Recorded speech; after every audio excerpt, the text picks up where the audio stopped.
ప్రభుత్వ సంక్షేమ వసతి గృహాల్లో విద్యార్థులు ఎదుర్కొంటున్న సమస్యలు పరిష్కరించాలని సిపిఎం పార్టీ జిల్లా మెలుకూరి వాసుదేవారెడ్డి డిమాండ్ చేశారు.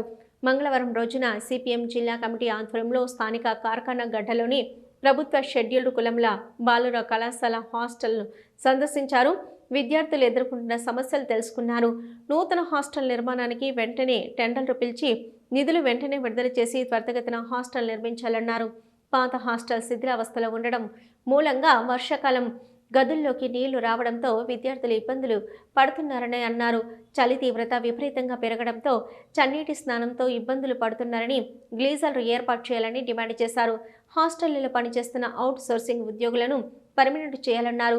ఈ కార్యక్రమంలో పార్టీ జిల్లా కార్యవర్గ సభ్యులు గుడికందుల సత్యం, తిప్పారపు సురేష్, శ్రీకాంత్, కనకరాజు, అరవింద్, మహేష్, రాకేష్ తదితరులు పాల్గొన్నారు.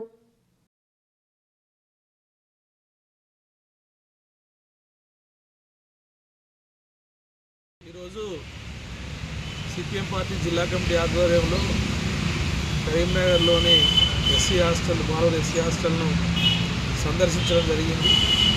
ఈ సందర్శనలో అనేక విషయాలు విద్యార్థుల నుండి తెలుసుకోవడం జరిగింది. ముఖ్యంగా ఈ భవనం శిథిలావస్థలో ఉంది.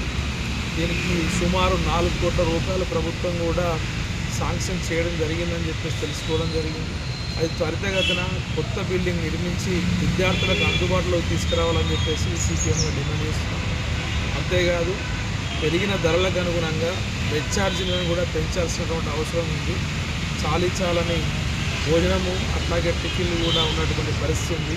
అనేక ఇబ్బందులు పడుతున్నటువంటి పరిస్థితి కాబట్టి బెడ్ ఛార్జీలు పెంచాలని చెప్పేసి ఆ రకంగా విద్యార్థులు మరొక సమస్యలు ఎదుర్కొంటున్నారు. ఈ చలికాలం స్నానాలకు చాలా ఇబ్బంది అవుతుందని చెప్తున్నారు. వేడి నీరు అందించాలని చెప్పి దానికి సంబంధించినటువంటి గీజర్ కానీ లేదా వంట చెరుకు సరఫరా చేస్తే ఆ కాచి వేడి నీళ్ళు ఇచ్చే అవకాశం ఉంది. కాబట్టి ఆ రకంగా ఆ వేడి నీరు ఇవ్వాలని చెప్పేసి కూడా కోరుతా ఉన్నాం.